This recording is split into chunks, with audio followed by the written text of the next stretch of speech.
हिंदू धर्म में कार्तिक पूर्णिमा का सबसे ज्यादा खास महत्व माना जाता है। कार्तिक पूर्णिमा के दिन गंगा स्नान के बाद दान किया जाता है। इससे अक्षय पुण्य की प्राप्ति होती है, पापों का नाश होता है और मोक्ष की प्राप्ति भी होती है। इस दिन भगवान विष्णु के स्वरूप सत्यनारायण भगवान की पूजा उपासना की जाती है और आज के दिन चंद्रदेव और माँ लक्ष्मी की विशेष रूप से पूजा उपासना की जाती है।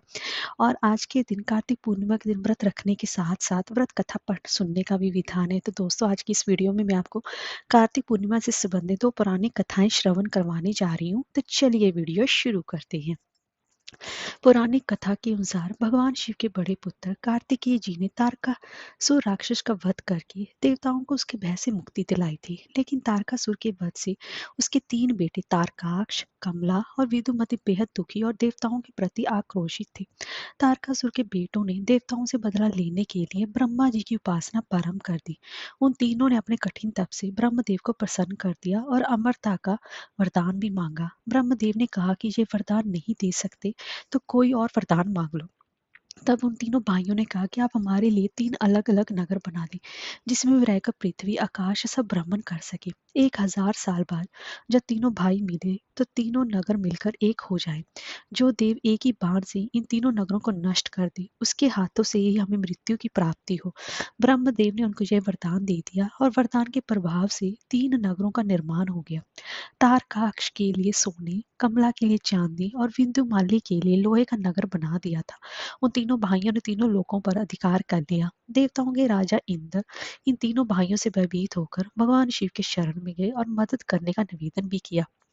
तब भगवान शिव ने एक दिव्य रथ का निर्माण किया, जिसमें कि चंद्रमा और सूर्य उस रथ के पहिए बने, इंद्र, यम, कुबेर और वरुण उस रथ के घोड़े बने, हिमालय धनुष और शेषनाग प्रत्यंचा बने, भगवान शिव बाण और अग्निदेव उसके नोक बने। ऐसे दिव्य रथ पर सवार होकर भगवान शिव और तीनों राक्षस भाइयों से लड़ने पहुंचे। भगवान शिव और तीनों राक्षसों के बीच भीषण युद्ध हुआ। युद्ध के समय जैसे तीनों भाई एक सीध में आए, भगवान शिव ने उस दिव्य धनुष से बाण चलाकर एक बार में ही तीनों का संहार कर दिया।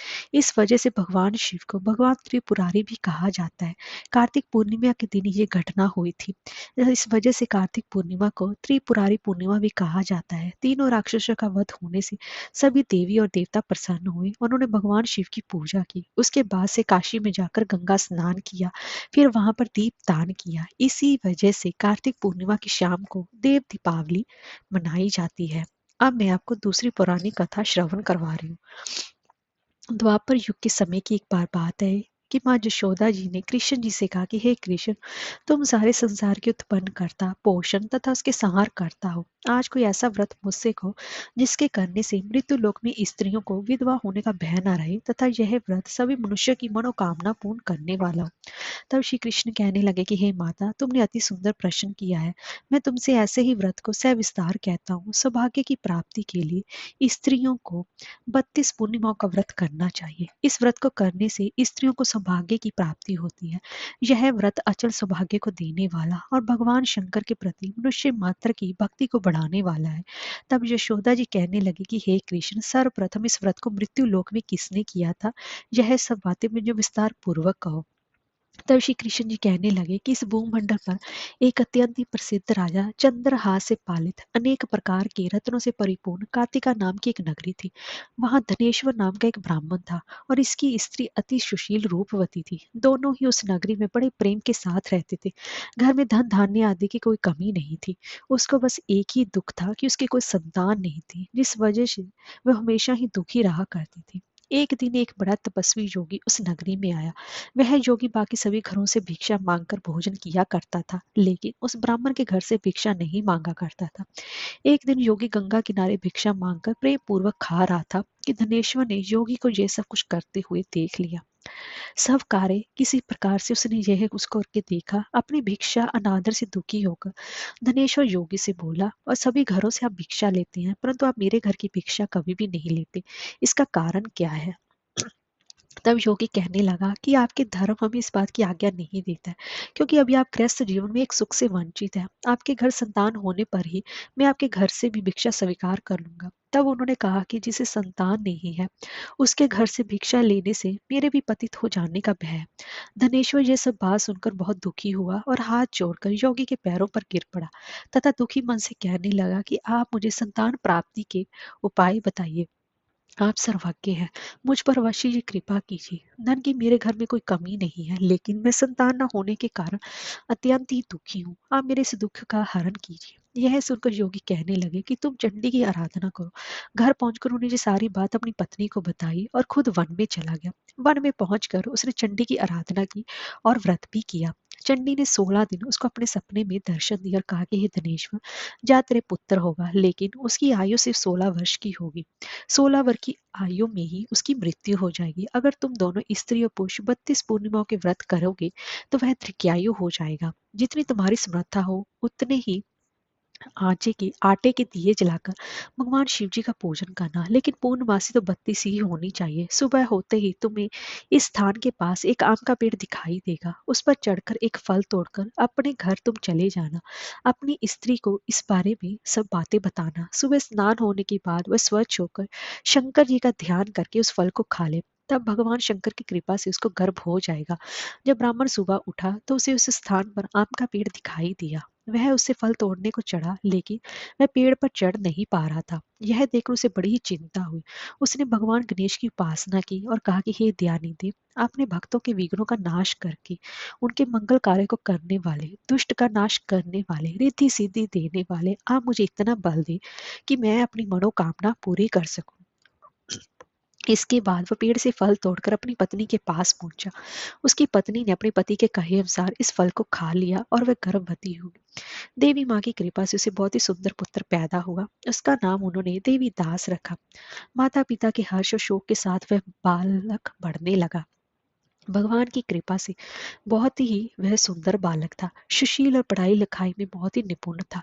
दुर्गा जी के कथन अनुसार उसकी माता से 32 पूर्णिमा का व्रत रखा। जैसे ही 16वां साल लगा, दोनों पति पत्नी बहुत ही ज्यादा दुखी है। कहा कि उनके पुत्र की कहीं मृत्यु न हो जाए।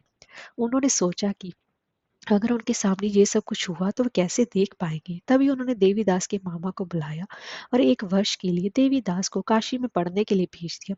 1 वर्ष के बाद उसे वापस लेकर आ जाना। देवीदास अपने माता के साथ अपने माता पिता को छोड़कर वह अपने मामा के साथ एक घोड़े पर सवार होकर चल दिया।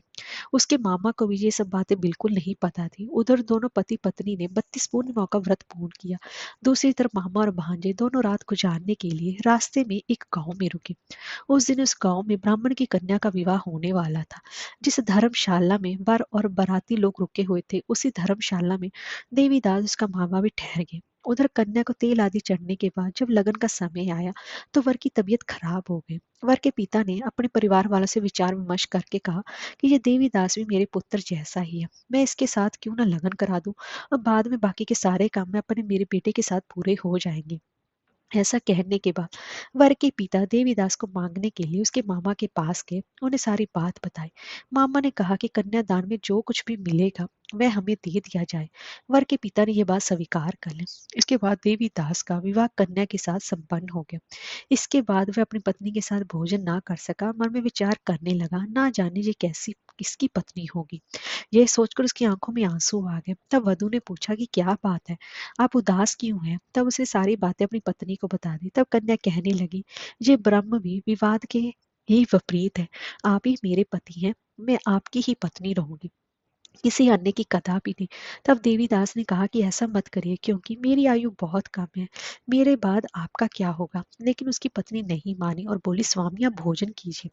दोनों रात में सोने के लिए चले गए। सुबह देवीदास ने पत्नी को 4 नगों से जड़ी एक अंगूठी दी और एक रुमाल भी दिया और बोला कि हे प्रिय, इसे लौट संगीत समझकर स्थिर चित्त हो जाओ। मेरे मरण और जीवन जानने के लिए एक पुष्प वाटिका बना लो।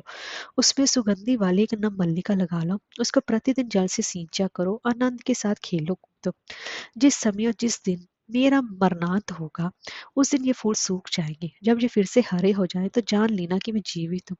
यह समझाकर वह वहां से चला गया। इसके बाद जब वर और बाकी बाराती मंडप में आए, तो कन्या ने उसे देखकर कहा कि ये मेरा पति नहीं है। मेरा पति वो है जिसके साथ रात में मेरा विवाह हुआ है।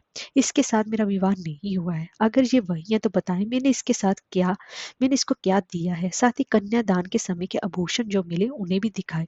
कन्या की ये सारी बातें सुनकर वह कहने लगा, मैं ये सब कुछ नहीं जानता। इसके बाद सारी बारात अपमानित होकर वापस लौट गई। भगवान श्री कृष्ण बोले कि हे माता, इस प्रकार देवीदास काशी चला गया। कुछ समय जब बीत गया तो एक सर्प उसको डसने के लिए वहां पर आया, लेकिन वो उसको काट नहीं पाया क्योंकि उसकी माता ने पहले ही 32 पूर्णिमाओं के व्रत कर लिए थे। इसके बाद खुद काल वहां पहुंचा। भगवान की कृपा से तभी वहां माता पार्वती और भगवान गणेश आ गए और इसके साथ साथ भगवान शिव भी आ गए। देवीदास को मूर्छित दशा में देखकर माता पार्वती ने भगवान शिव से प्रार्थना की कि महाराज, इस बालक की माता ने पहले 32 पूर्णिमा के व्रत कर लिए हैं, आप इसको प्राण दें। भगवान शिव ने माता पार्वती के कहने पर उसे प्राण दान दे दिया। उधर उसकी पत्नी उसके काल की प्रतीक्षा कर रही थी। उसकी पत्नी ने जाकर देखा कि पुष्प और पत्थर दोनों ही नहीं है, तो उसको बहुत ही ज्यादा आश्चर्य हुआ। जब उसने देखा कि पुष्प वाटिका फिर से हरी हो गई है, तो वह समझ गई कि उसका पति जिंदा हो गया है। इसके बाद वे बहुत ही प्रसन्न होकर अपने पिता से कहने लगे कि मेरे पति जीवित हैं, उनको ढूंढिए। जब 16वां वर्ष व्यतीत हो गया तो देवीदास भी अपने मामा के साथ काशी चल दिया। इधर उसकी पत्नी के परिवार वाले उन्हें ढूंढने के लिए जा ही रहे थे कि उन्होंने देखा कि देवीदास और उसके मामा उधर ही आ रहे थे। उसको देखकर उसके ससुर बहुत प्रसन्न हुए और उसे अपने घर ले आए। वहां सारा नगर इकट्ठा हो गया और कन्या ने भी उसे पहचान लिया। देवीदास ने इसके बाद अपनी पत्नी और मामा को लेकर वहां से चल दिया। उसके ससुर ने भी उसे बहुत सारा धन और दहेज दिया। जब अपने घर की तरफ चल रहा था तो उसके माता पिता को लोगों ने खबर कर दी कि तुम्हारा पुत्र देवीदास अपनी पत्नी और मामा के साथ आ रहा है। ऐसा समाचार सुनकर पहले तो उन्हें विश्वास ही नहीं हुआ, लेकिन जब देवीदास आया और उसे अपने माता पिता के पैर छुए तो देवीदास के माता पिता ने उनका माथा चूमा और दोनों ने को ही अपने सीने से लगा लिया। दोनों के आने की खुशी में धनेश्वर ने बहुत ही ज्यादा दान दक्षिणा ब्राह्मणों को दी। तब श्री कृष्ण जी कहने लगे कि इस तरह धनेश्वर को 32 पूर्णिमा के व्रत के प्रभाव से संतान प्राप्ति हुई। जो स्त्रियां इस व्रत को करती हैं वे जन्म जन्मांतर तक वैद्य का दुख नहीं भोगती हैं और सदैव सौभाग्यवती रहती हैं। यह मेरा वचन है। यह वह संतान देने वाला और सभी मनोकामनाओं को पूर्ण करने वाला है। हरे कृष्णा, राधे राधे।